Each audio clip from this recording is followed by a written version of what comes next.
Hamann and Benson, a vision for your future.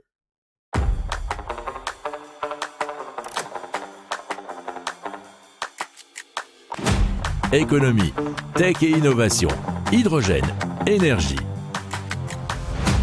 Le journal des stratèges. Présenté par Boris Kalt.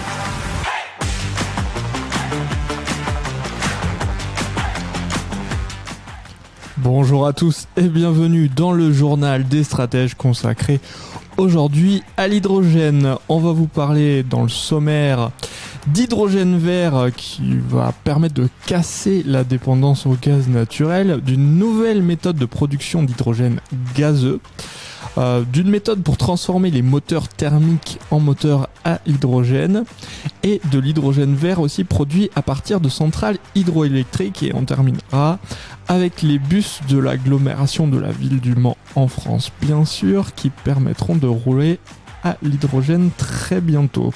Vous écoutez le journal des stratèges numéro 258 et ça commence maintenant.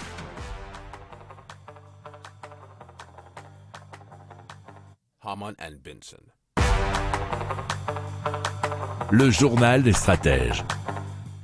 Allez, on commence tout de suite avec l'hydrogène vert et des études réalisées par le groupe RMI et qui nous expliquent que l'hydrogène vert importé coûtera nettement moins cher que celui produit en Europe, c'est-à-dire que c'est 3,60 € par kilo pour 2024, puis 1,90 € par kilo en 2030 contre 3,80 € par kilo.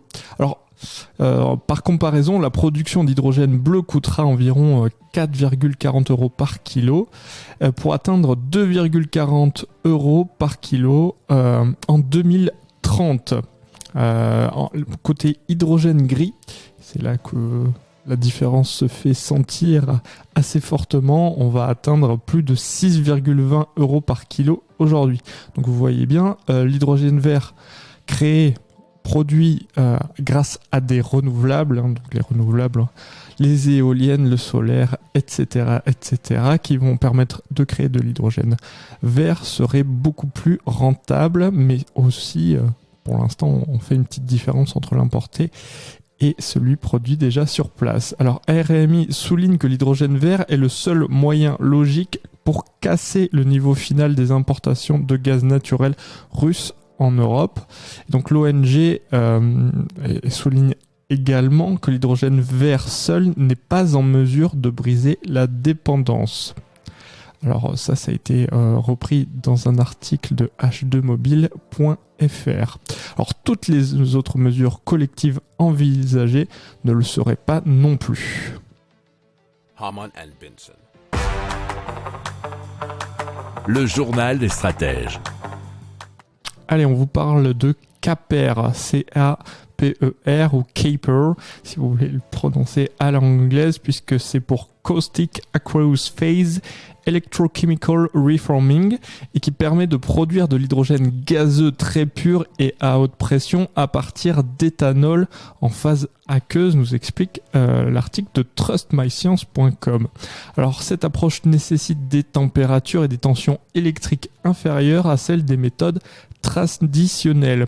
Alors ainsi le système de conversion peut être mis en œuvre directement dans les stations-service, éliminant les problèmes de sécurité et les coûts liés au transport et au stockage d'hydrogène à haute pression.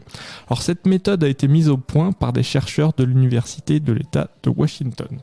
Si vous aimez cette revue de presse, vous pouvez vous abonner gratuitement à notre newsletter qui s'appelle La Lettre des Stratèges, LLDS, qui relate, et cela gratuitement, du lundi au vendredi, l'actualité économique, technologique, énergétique, mais aussi de l'hydrogène, et puis de tout ce qu'on trouvera super intéressant pour votre vie. Hamann and Benson. Le journal des stratèges.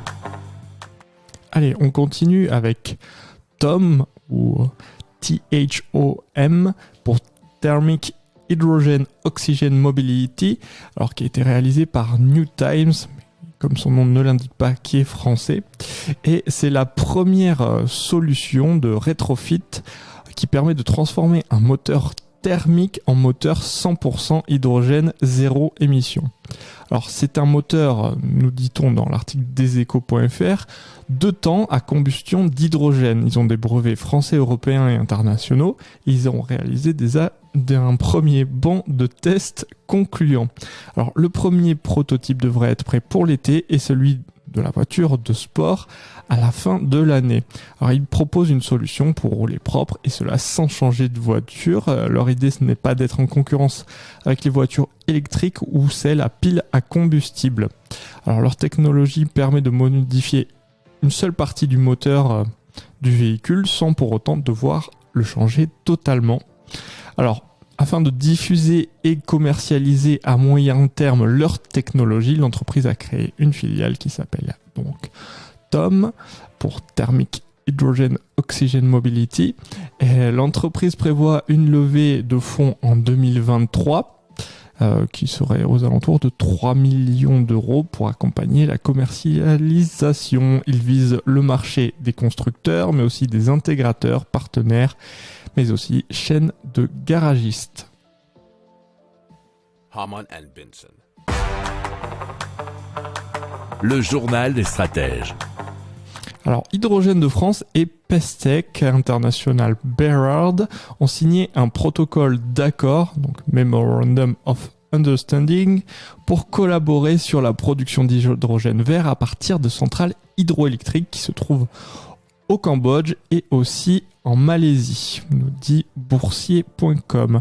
Alors, dans le cadre de ce mémorandum, Pestec, une société malaisienne du secteur de l'énergie, s'engage à contribuer au développement durable en participant à des initiatives vertes et renouvelables. HDF Énergie accélère donc son développement en Asie et ce protocole d'accord reconnaît son savoir-faire dans la production d'hydrogène. Alors, en outre, ces centrales High Power pourrait utiliser cet hydrogène sur certains marchés. Si vous aimez cette revue de presse, vous pouvez vous abonner gratuitement à notre newsletter qui s'appelle La Lettre des Stratèges, LLDS, qui relate, et cela gratuitement, du lundi au vendredi, l'actualité économique, technologique, énergétique, mais aussi de l'hydrogène et puis de tout ce qu'on trouvera super intéressant pour votre vie. Harman & Benson. Le journal des stratèges. Oui, et donc les bus de l'agglomération de la ville du Mans, donc dans la Sarthe en France, ainsi que les camions chargés du ramassage des ordures ménagères pourraient rouler à l'hydrogène d'ici 2024. Et à terme en 2030, il n'y aurait donc plus de bus diesel sur la métropole du Mans, selon actu.fr. Par comparaison, en 2020, la collectivité consommait 900 000 litres de gasoil et ce sera 600 000 de moins en 2026. Alors la métropole compte débourser 13 millions d'euros pour se doter d'un parc de bus fonctionnant à l'hydrogène, ce qui fait 22,5 millions d'euros en comptant les bennes à ordures. Harman & Benson. Le journal des stratèges. Voilà, c'est terminé pour aujourd'hui. Je vous souhaite une excellente fin de journée, ou journée si vous commencez dès le matin. Et je vous dis à plus pour plus d'infos. Ciao!